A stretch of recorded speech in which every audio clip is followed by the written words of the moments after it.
All right, settle in. Our objective today is to establish the core mental frameworks you'll need for operational analysis and decision making under uncertainty. I need your full attention. The principles we're about to cover are absolutely foundational, not just to mission success, but to your personal effectiveness in the field. And let's be crystal clear about one thing from the outset. Cognitive performance, thinking well under pressure, it isn't some talent you're born with. It's a discipline. And like any other discipline, it requires deliberate, constant practice. Your mind is your primary weapon, period. This lesson is about how you keep it sharp. We're going to proceed through 5 modules. Each one builds on the last, designed to construct a comprehensive cognitive capability. So let's get into our first module, the cognitive battlefield. This is all about equipping you with the mental tools you absolutely have to operate in ambiguous, high-risk environments. You have to understand the primary conflict zone isn't geographic, it's cognitive.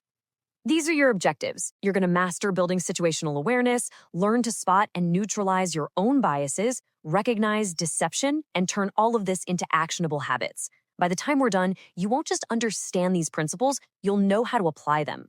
Commit these to memory. All right, moving on. We're now going to address your primary task in any environment, building situational awareness. Think of it as constructing an accurate mental map of your reality, and you're almost always doing it with incomplete and often contradictory information. This mental map, well, it becomes your primary tool for navigating the operational environment. But you absolutely must accept its inherent limitations. Look at that definition again. Fragmentary and incomplete. That's not a weakness you're supposed to overcome. It is a fundamental, unchangeable condition of this work. Get used to it. And this right here is a critical concept you have to internalize. By the time you receive and process any piece of information, the real world has already moved on. The environment has changed, so your map, it's never a live feed. It's always a snapshot of reality that's already in the past. That's why it requires constant, disciplined updating. Because stale intelligence isn't just useless, it's actively dangerous. Let's make this practical. Look at this scenario, the man on the train. Your initial assessment, based on what you see, points to a potential threat. He's unkempt, talking aggressively to himself. You heighten your alert, prepare to act. But then, you get one new piece of data. You spot an earphone. Just one tiny fact. And that single fact forces a complete reframing of your entire mental map. The assessment flips instantly from threat to non-threat. That right there, that is cognitive agility in action. Okay, so you've got your data, you're building your map. But once you have that data, you have to explain it. You have to make sense of it. And that brings us to the analysis phase. Be warned, this is where your own mind often becomes your primary adversary.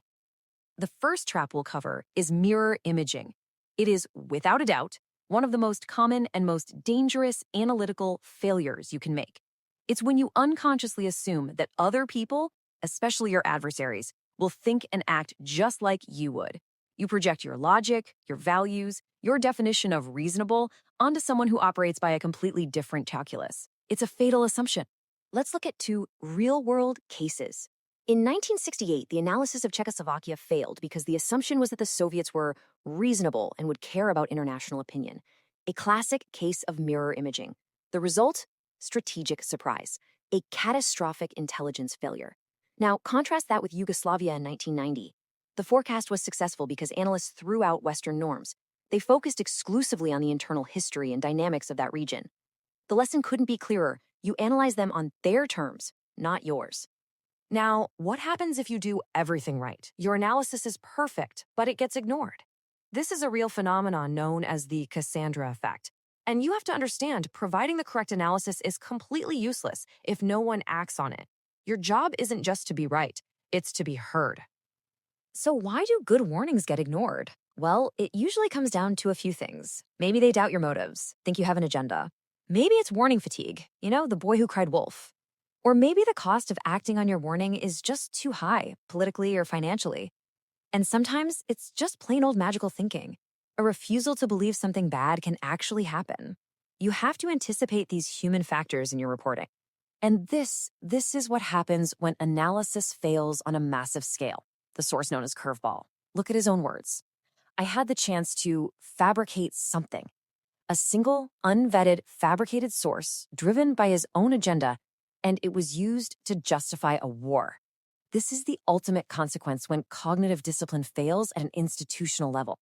This leads us directly into our next critical area: deception. Your baseline assumption from this moment forward must be that the adversary is actively working to manipulate your perception of reality. Deception isn't just a possibility, it is a constant. And you need to understand that for our primary adversaries, deception isn't some clever trick they pull out once in a while. It's a central part of their military doctrine. It's called maskirovka. It is a core component of their operational art. They are trained in it and they practice it at every single level of engagement. Let's look at a classic historical example, the Zimmermann telegram. British intelligence didn't just intercept and read a message, they weaponized it. They took Germany's own secret communication and used it to manipulate a strategic outcome, specifically to pull the United States into World War I. That's not just a tactic, that's deception at the grand strategic level. Today, the primary theater for deception has moved online, and the tactics are more sophisticated and more pervasive than ever. We're talking about hacking and leaking, creating fake online personas, using bots to amplify lies, spreading disinformation. The list goes on. And listen, often the ultimate goal isn't even to make you believe a specific lie. It's to erode your confidence in the very idea of objective reality. You have to learn to recognize this battle space. Okay, let's bring all this together. These principles we've discussed, situational awareness, avoiding bias, spotting deception, they are not just interesting academic points. They have to be integrated into a consistent daily mental discipline. That discipline is the foundation of your operational readiness. Always remember this: all the gear, all the tradecraft, all the physical conditioning, it's all secondary. It's secondary to your ability to think clearly, accurately, and rapidly when you're under extreme pressure. So how do you do it? With drills. These aren't theories, they're actionable drills. Number 1, actively build your map and look for the gaps. 2, hunt for your own biases, systematically. 3, assume deception is in play. Always ask how you might be getting manipulated. And 4, challenge your own assumptions. Red team your own conclusions. You practice these every single day until they become automatic. That's how you build cognitive muscle memory. And make no mistake, cognitive discipline is a perishable skill. If you don't use it, it degrades. It requires constant effort. Continuous training is the only way to ensure you are always ready. End of lesson.